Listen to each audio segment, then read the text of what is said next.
Guys, nagpa-plaster tayo. Ito pa mga plat. So isang buwan ang target dito na matapos itong mag-plat. So ito, tapos na, mayroon na yung chicken manure. So ito ang gagawin natin. Okay, so lagyan mo na ng tae ng manok. Ito, chicken manure. So ibinubuhos dito. Ganyan.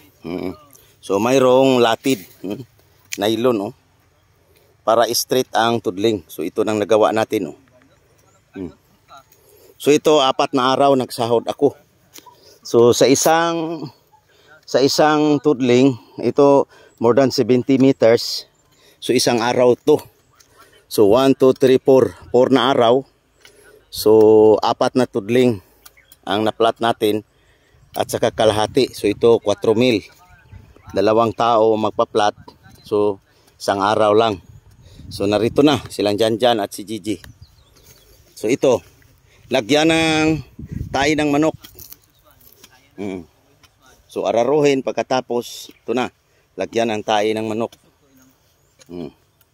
Pagkatapos lagyan ng abono, 14-14. So 14-14. Ito ang basal, ito na ang paggawa sa plat natin. Sige G. Ito na. Sige pala dyan. Pala na yun. Si pala na.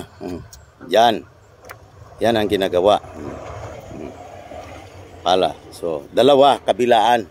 So, 2 sila maglagay ng lupa. Ito na ang kalabasan. Para maggawa na ng plat. So, ito na. So, 1 meters. 1.2 na plastic mats ang sakop nito.